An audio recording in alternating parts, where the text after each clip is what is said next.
Alléluia. Bonjour à celui qui est juste à tes côtés. Alléluia. Dis bonjour à celui qui est juste à tes côtés. Au bon endroit. Amen. Ici, c'est un lieu de vie. Amen. C'est un lieu de vie. Quand nous rentrons ici, nous rentrons directement dans la vie. Car la vie est en Jésus. La vie est en Jésus. C'est un privilège ce matin que l'homme de Dieu m'accorde de pouvoir encore nous entretenir ce matin. Alléluia. Car il est souvent difficile, c'est une charge de pouvoir s'élever, de pouvoir entretenir le peuple de Dieu. C'est une responsabilité qui est tellement lourde. Amen, amen. Pire encore, pour nous qui avons cette charge, la Bible dit qu'il ne faut pas qu'il y ait beaucoup de gens qui enseignent. Et derrière, le Seigneur voudrait que nous puissions là-bas nous-mêmes être là-bas les modèles. Amen. C'est ce que nous disons. Amen, amen. Gloire à Dieu. Ce matin, nous voulons nous entretenir sur le livre de Marc, chapitre 4. Nous allons lire les versets 35 jusqu'à 41. Nous allons lire la parole du Seigneur. On s'élève pour nous ouvrir. Ce n'est pas une coutume, mais quand le président de la République est dans la salle, quand il veut donner un discours, je crois que tout le monde s'élève. Et Dieu est plus que le président de la République. Amen. Dieu est plus que le président de la République. Nous lisons dans Marc chapitre 4, les versets 35 jusqu'à 41. Je lis pour nous tous. C'est un peu long. Ce même jour, sur le soir, Jésus leur dit: passons de l'autre bord. Après avoir renvoyé la foule, ils les amenèrent dans la barque où ils se retrouvaient. Et il y avait aussi d'autres barques avec lui. Il s'éleva un grand tourbillon au point qu'elle se remplissait de gens. Jésus, à la poupée sur le coussin, et il le réveilla et lui dit: Maître, ne t'inquiètes-tu pas de ce que nous périrons? S'étant réveilla, il menaça le vent et il dit à la mer: silence, tais-toi. Et le vent cessa et il y eut un grand calme. Puis il leur dit: pourquoi avez-vous ainsi peur? Comment n'avez-vous point de la foi? 41. Il fut saisi d'une grande frayeur et il dit l'un à l'autre: quel est donc celui-ci à qui obéit même le vent de la mer? Amen. Amen. Asseyez-vous, merci. Nous voulons te bénir pour ta parole. La Bible dit que ta parole est la lumière sur nos sentiers, elle nous éclaire. Et ta parole vient pour nous faire du bien. Et nous voulons ce matin nous soumettre à ta parole. Et la Bible dit qu'elle ne sort pas sans accomplir les destins dans lesquels elle vient au milieu de tes enfants. Et nous prions ce matin notre Dieu, que ta parole puisse nous façonner et qu'elle nous renouvelle afin que nous puissions marcher selon cette parole. Nous te bénissons parce que nous croyons que tu as commencé une œuvre spéciale avec nous depuis ce matin dans ces lieux. Nous voulons simplement poursuivre ces moments et que la gloire te revienne. Nous prions au nom de Jésus. Amen. Amen. Ici, il s'agit de Jésus qui était dans la barque avec ses disciples.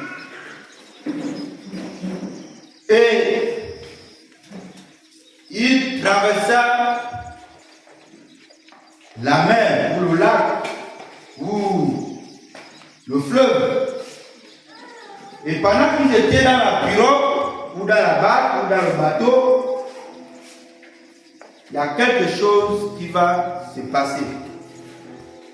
Et Jésus était avec ses disciples dans la barque. Puis un temps, lui il était derrière. Pour ceux-là qui maîtrisent les pirogues, souvent dans les pirogues, souvent le conducteur, lui, il est souvent au fin fond, derrière. Le conducteur, c'est lui qui conduit la pirogue. Il est souvent derrière. Et Jésus était derrière. Là-bas, il était endormi. Il était en train de se reposer parce qu'en réalité, l'œuvre qu'il était en train de mener était tellement fort. Pour un moment, il était fatigué, il se reposait. Et la mer va se fâcher. Déjà, quand on est au bord de mer, on voit un peu comment les vagues se comportent là-bas la mer. Et ils étaient au milieu de la mer. Le vent soufflait, l'eau rentrait dans la pirogue, et il y avait un mouvement tellement fort au milieu de la mer.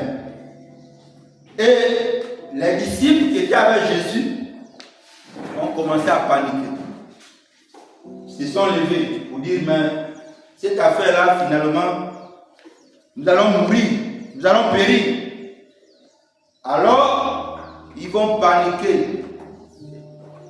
Et souvent, quand il y a des situations qui arrivent, quand on a mangé, souvent on perd le contrôle. On cherche des voies pour pouvoir se sauver ou chercher au moins une possibilité de trouver une solution. C'est quand il y a l'incendie quelque part, je vous assure que les gens courent à gauche, à droite, parce qu'on cherche une solution. Et ils vont crier, mais nous allons mourir. Nous allons mourir. Et tout de suite, ils vont penser que le maître est avec nous. Jésus est avec nous. Pourquoi alors nous allons mourir pendant que Jésus est avec nous? Et ils vont aller vers lui pour lui réveiller. Mais maître, tu es en train de dormir, tu ne t'inquiètes même pas de nous. Pendant que tu vois que nous sommes en train de mourir, sauve-nous. Sauve-nous. Et Jésus va se réveiller là où il était. Il va calmer la mer. Il va calmer l'eau. Et il va lui dire, pourquoi vous avez tellement peur? Où est votre foi? Où est votre foi? Pourquoi vous avez tellement peur? Amen, amen. Amen, amen. La suite, c'est tout à l'heure. Nous parlons ce matin d'un sujet tellement important. Le thème de ce matin, c'est notre Dieu. Notre Dieu est le Dieu de changement radical. Notre Dieu est un Dieu de changement radical. Je ne sais pas la situation que tu traverses ce matin, dans ta vie, dans ta famille, dans ton milieu de travail, un peu de partout. Je ne sais pas la situation que tu traverses. Je ne sais pas. Mais ce matin, j'ai une bonne nouvelle pour toi. Et cette bonne nouvelle est que notre Dieu, c'est-à-dire le Dieu que tu connais, le Dieu que je connais, le Dieu que nous connaissons, est le Dieu de changement radical. Est-ce que tu peux dire Amen? Amen. Notre Dieu est le Dieu de changement radical. Sauf s'il y a un autre Dieu, peut-être qu'on adore, parce qu'il y a beaucoup de dieux ici sur la terre. Il y a tellement de dieux. Mais c'est lui qui a fait le ciel et la terre. Amen. Il est le Dieu de changement radical. Et il dit que tout ce qui est impossible aux hommes est possible à lui. Tout ce qui est impossible aux hommes, c'est-à-dire nous, est possible à lui. Là où nous sommes fatigués au point où on ne peut plus trouver la solution, là, quand lui il arrive, il trouve une solution. Est-ce que tu comprends ça? Quand nous sommes butés quelque part, c'est-à-dire il n'y a plus de solution. Et là, lui commence à agir. C'est-à-dire nous. Il arrive un moment, on n'a plus de force. C'est là où lui commence à agir.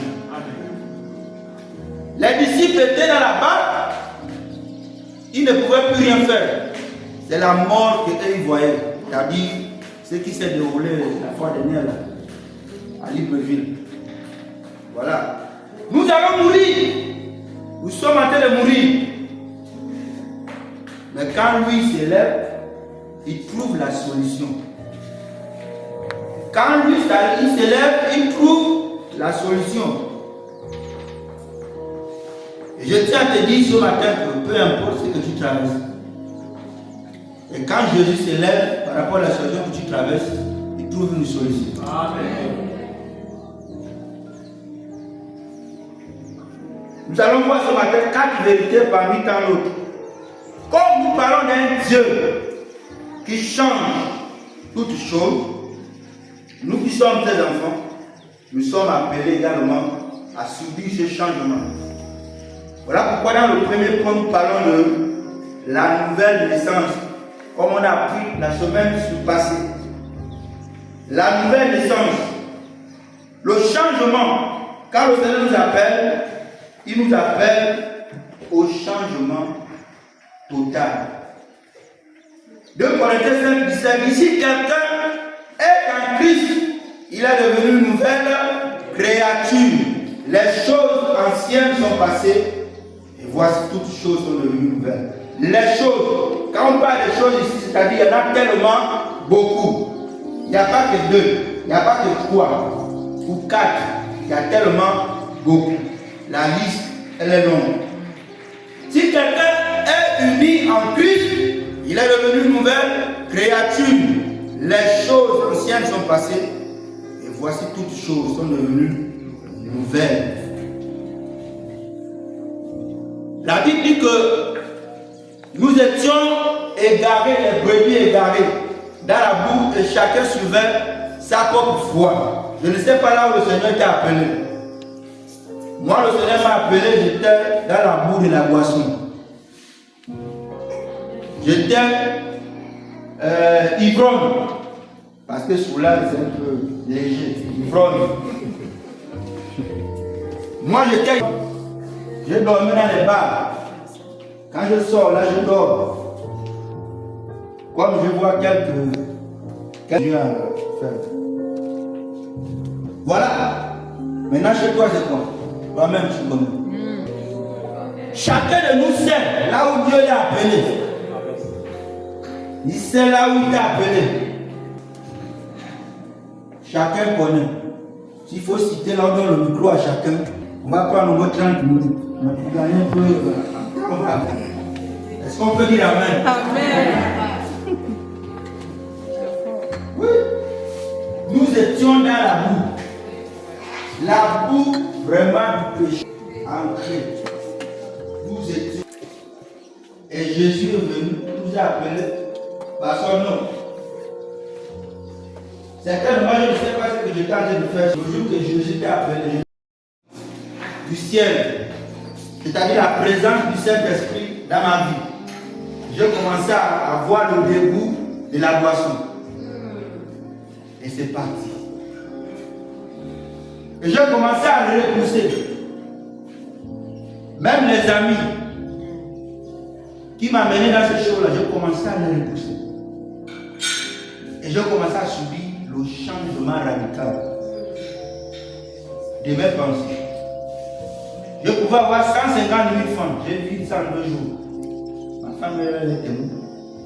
150 000, je vous ça en 2 jours. Certainement chez toi, c'était 20 000 ou 30 000 ou 50 000. Chacun connaît son histoire. Et j'ai subi le changement radical. Parce que j'ai reçu le vaccin du ciel. C'est-à-dire le Saint-Esprit est venu à moi. Souvent on écoute les chants, mais ces chants-là nous enseignent. Il faut qu'on dise à quelqu'un qui est passé par la croix, reste la même personne. Les années, on reste la même personne, la même position. On n'avance pas, on ne recule pas, on fait du surplace. Non. Le vaccin du ciel, c'est-à-dire le Saint-Esprit, quand il vient en toi, le dégoût de ce que tu aimes, ça part. Amen. Est-ce qu'on peut dire Amen? Amen. Le péché ne peut plus continuer à nous maltraiter, nous maltraiter, nous manipuler. Oui. On a besoin d'une vaccination. Certainement la dose que tu avais reçue était petite. Il faut peut-être la deuxième ou la troisième dose. Il faut une deuxième ou une troisième dose. Si quelqu'un est en Christ, il est devenu une nouvelle créature. Les choses anciennes sont passées. Toutes choses sont devenues nouvelles. Pourquoi? Parce que notre Dieu, c'est lui qui change. S'il est en nous, comment vivre les mêmes choses? Comment il est en nous, on vit les mêmes choses? Non. Sinon, on va fournir un effort. Souvent, on dit petit à petit. Ça va aller un peu. Au fur et à mesure qu'on avance avec la foi, en tout cas, ça va partir un peu. Mais pas 10 ans, 5 ans. C'est la même chose? Non. Il faut revenir, il faut faire venir le médecin. Qui te vaccine encore de nouveau. Le Saint-Esprit doit venir encore en toi. Alléluia. Amen, amen. C'est important, bien aimé. Le changement est dans tous les niveaux de notre vie.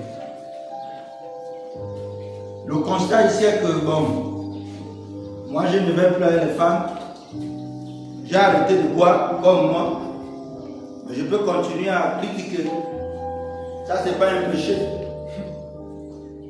Je peux continuer à maltraiter les autres. Je peux continuer à blesser les autres avec les mauvaises paroles. Ça, ce n'est pas un péché. Je peux continuer à voler en cachette parce qu'on ne me voit pas. Mais la bière, si je bu, on va me voir à gauche, à droite. Écoutez, le péché n'est pas seulement les 2 grands péchés. Vol, adultère et ce qui suit. Péché reste péché. Amen. Souvent on a arrêté les grandes choses là, les petites choses là on a encore à l'intérieur. Fornication, boisson, tout ça on a arrêté. Mais les petites choses là, on a encore à l'intérieur. Mais pour entrer au ciel, Jésus a dit rien de bizarre ne doit rentrer parce qu'il est saint. Est-ce qu'on peut dire Amen? Amen. Donc, arrêtons tout complètement. Il y en a qui ont arrêté 2. Et il y a encore 3 là. Il y en a qui ont arrêté des choses. Il y a encore 5 là. Non. Arrêtons tout une bonne fois. Si quelqu'un est en Christ, Il est devenu une nouvelle créature. Les choses anciennes sont passées et voici toutes choses sont devenues nouvelles. Sortons de l'attitude qui ne glorifie pas le Seigneur. Parce que le Seigneur nous a appelés, c'est pour un changement total. Petit à petit, c'est quand on commence, plus que quand même de 5 ans, les mêmes choses ne vont pas continuer à une répétition, non. Alléluia. Amen, amen. C'est important de comprendre ça. Deuxième vérité,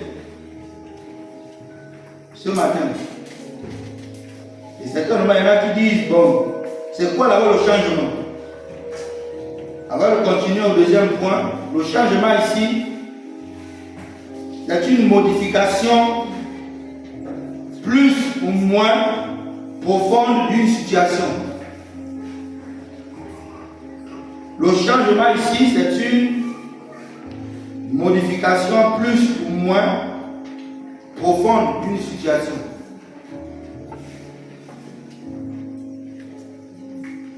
Deuxième chose, la foi.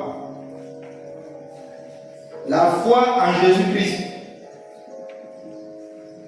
Car la foi nous amène à avoir confiance en Dieu. La foi nous amène à avoir confiance en Dieu. Beaucoup de chrétiens n'ont plus tellement confiance en Dieu. Aujourd'hui, qu'il peut encore faire, comme on a chanté ce matin. Dieu peut encore faire. On a vu avec les disciples dans la barque, ils étaient là en train de paniquer, chercher des solutions à gauche à droite. Mais quand Jésus s'est levé, il a trouvé une solution. Il a donc ce matin aie confiance en Dieu. Il y en a qui n'ont même plus confiance en Dieu. La foi est une ferme assurance, une démonstration des choses qu'on espère.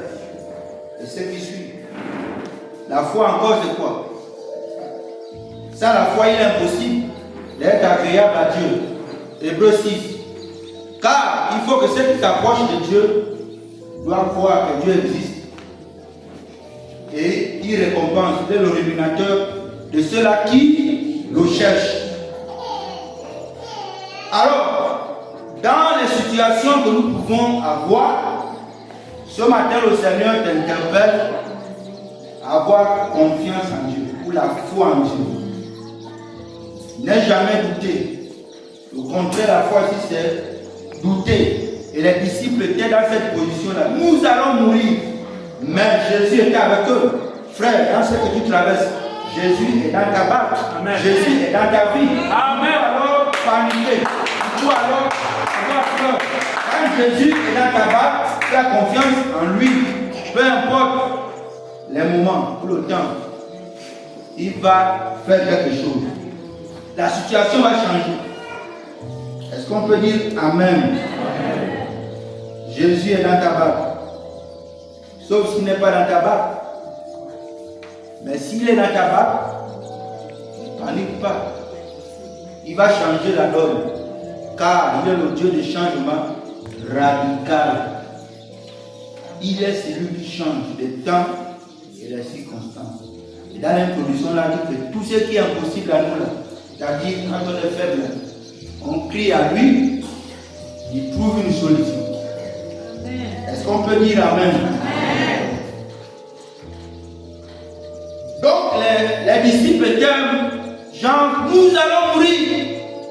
Oh, Maître, sauve-nous. Jésus a trouvé une solution. Frère, il faut rester calme à la situation qu'il traversait. 3. On avance. La patience en Dieu. Patience en Dieu. Souvent, on n'est plus patient.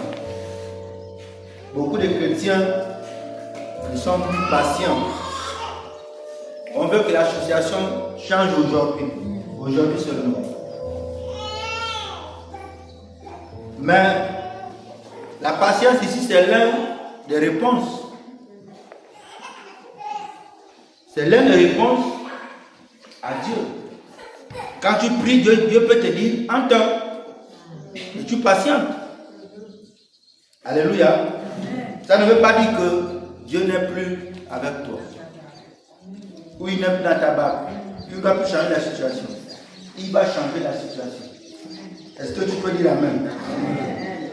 Exode 14, le verset 12 à 14. Là, c'est l'histoire du peuple d'Israël.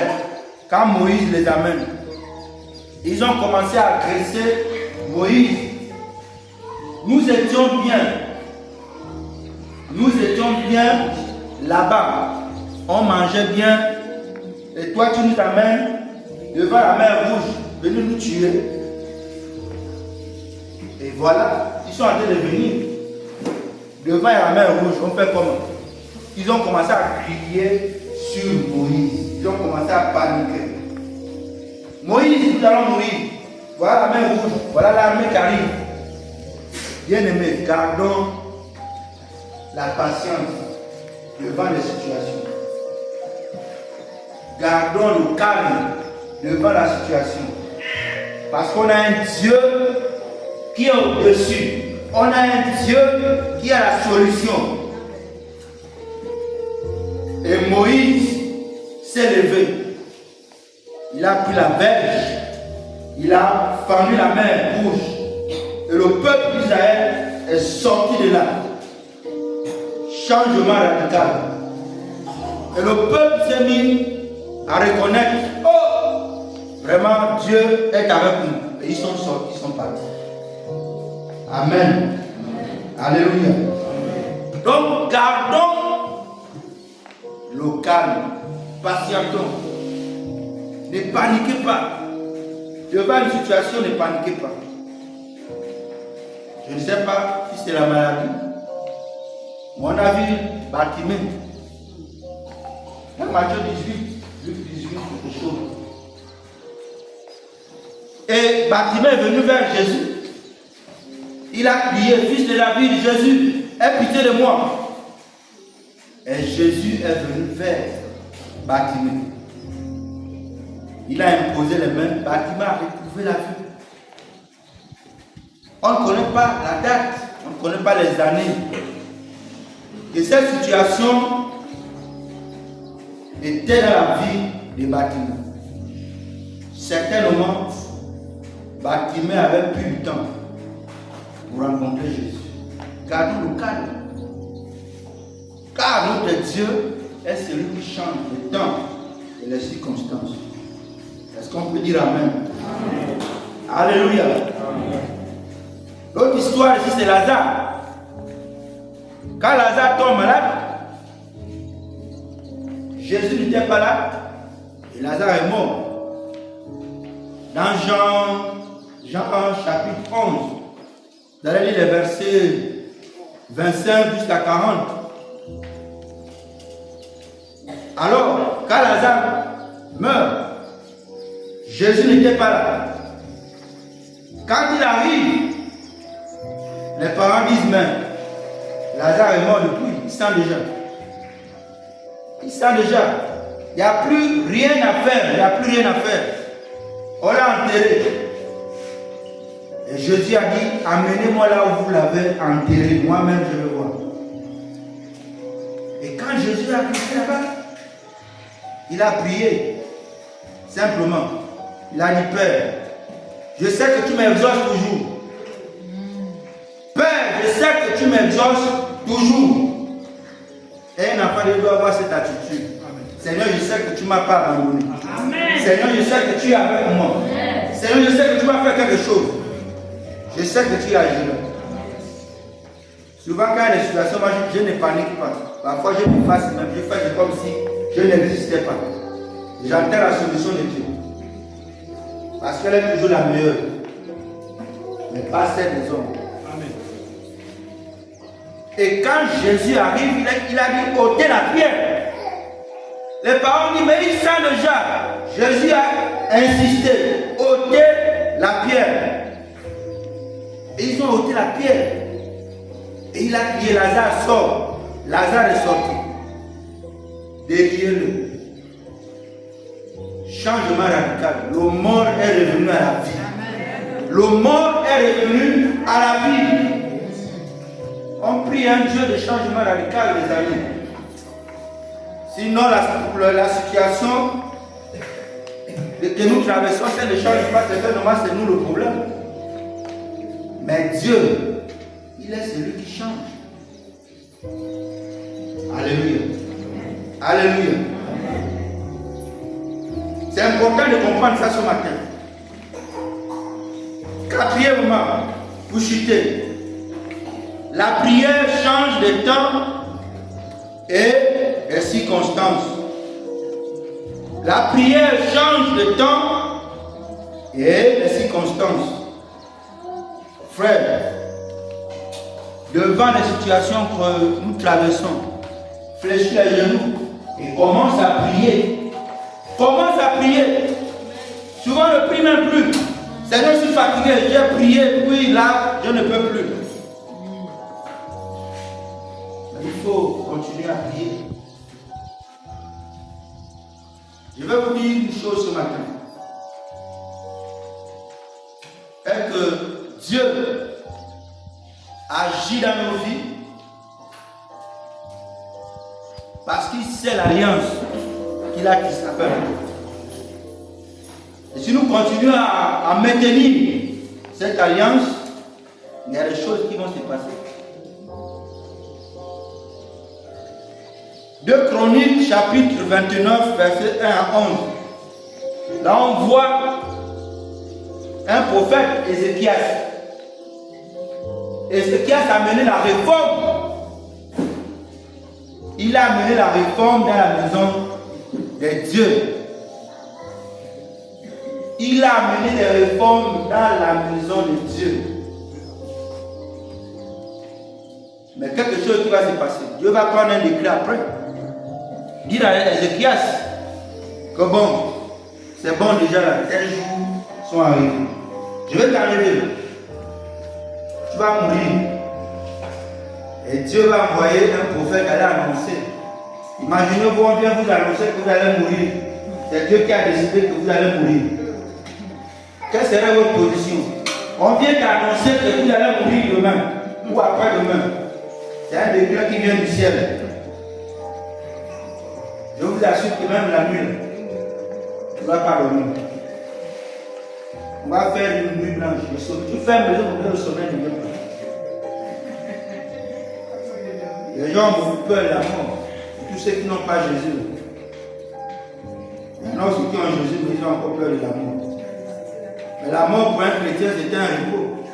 Vous vous reposez. Si on pouvait dire qu'il y a Olivier a envoyé 2 béliers là-bas, des militaires, pour venir bombarder Bambidi. Les gens vont prendre la forêt, ils vont courir. Ils vont rentrer en forêt, ils vont partir. L'exemple même que dans l'église, aux États-Unis, il y avait un homme de Dieu qui voulait tester le degré de la foi de ses fidèles. Il a fait venir un général. Quand il rentre dans l'église, il était armé, il a commencé à tirer. Le premier coup de fusil en haut, pouf!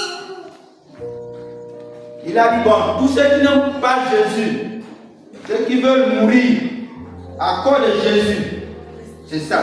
Ceux qui veulent mourir à cause de Jésus, vous restez là, moi je vais vous tuer. Maintenant, celui qui ne veut pas mourir, il veut perdre sa vie pour Jésus. Celui qui ne veut pas mourir à cause de Jésus, il sort. Beaucoup de fidèles sont sortis de l'église. Le pasteur est resté là avec quelques responsables de l'église. L'église a vidé. Et à la fin, le pasteur s'est levé là, le micro, venez, venez, venez. Le pasteur a dit au général que voilà l'état de mon église. Les hommes de peu de foi. Alléluia. Regarde l'état de mon église. Bien aimé. Même s'il faut mourir, même si c'est pour mourir, à cause de Jésus, mourant. On a vu Jacques, on a coupé le cou devant les autres. Jacques est mort devant les pierres et tout le reste. Est-ce qu'ils ont arrêté de prêcher Jésus? Ils ont continué à prêcher Jésus.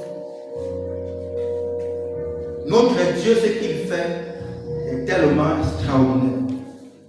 Regardez le prophète Ézéchias pour terminer. Après ce décret que Dieu a pris, il devait mourir. Ézéchias a dit non, Seigneur, ce n'est pas le moment. Je ne mourrai pas. Regarde l'attitude d'Ézéchias. Il est parti le fond contre le mur. Il a commencé à pleurer. Il a dit, Seigneur, souviens-toi de ce que j'ai fait pour toi. Il a rappelé à Dieu ce qu'il a fait. Souviens-toi que j'ai amené des réformes.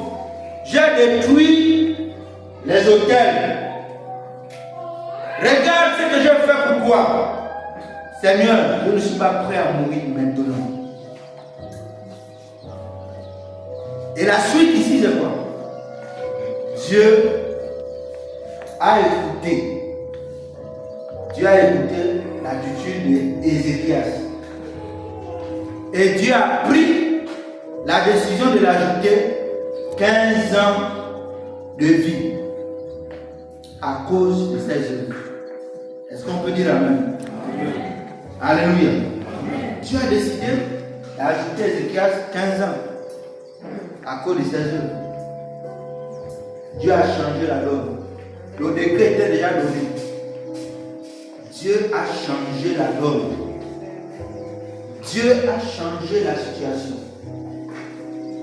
Et Ézéchias a eu plus de 15 ans d'existence. C'était Dieu qui avait décidé. Les amis,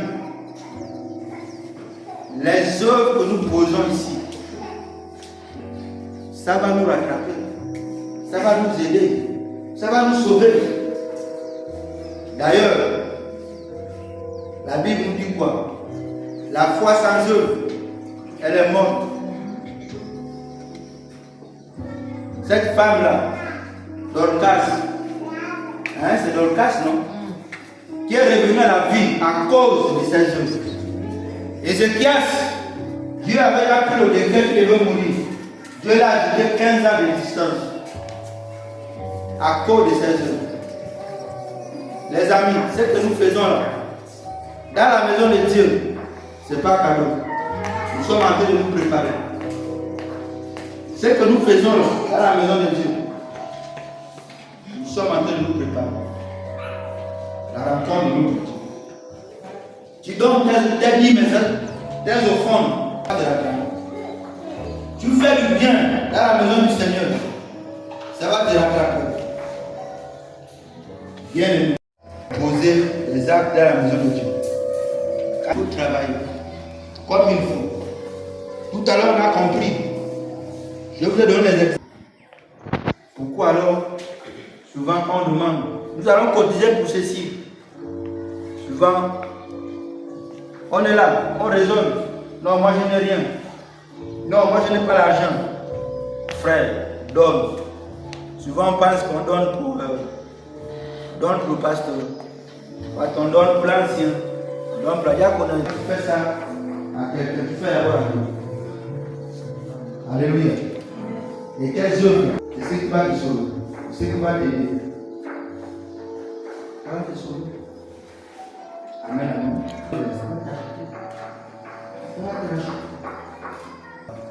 On fait du bien, après un moment, le bien. Nous sommes en train de finir.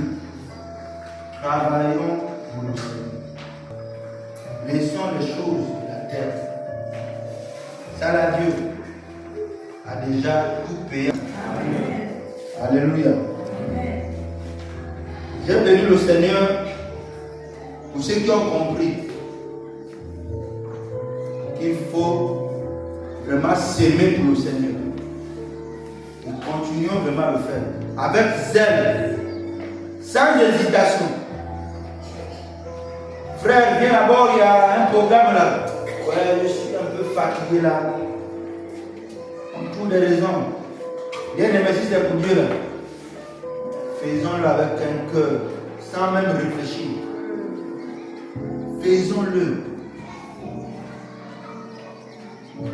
Regardez notre ancien, je sens qu'il est fatigué. Chaque matin, il fait le tour, tout le tour, là. Il tourne, il part, il revient. Il sort, il part, il revient. C'est fatigant. Mais je vous assure, ce qu'on fait là, ça ne tombe pas terre. Ça nous retrouve. Je vous ai donné l'exemple d'Ézéchias. Dieu avait déjà pris le décret qui devait mourir. Dieu a fait comment? Il a pris un décret. Mais Ézéchias a fait quoi? Il a rappelé à Dieu. Il a rappelé à Dieu quoi? Ses œuvres. J'insiste là-dessus. Parce que je sais que souvent quand on vient à l'église, on veut voir les choses bouger dans nos vies. Mais il faut aussi s'aimer dans la maison de Dieu. Dieu est capable de changer ce qu'on veut là. Il va changer. Mais bougeons. Dieu a décidé de tuer quelqu'un. Et toi tu dis non, moi je ne suis pas encore prêt. Et Dieu change encore la décision. Il ajoute encore 15 ans. À cause de quoi? C'est eux. Parce qu'après Dieu a dit ok, j'ai compris. Je t'ajoute encore 15 ans.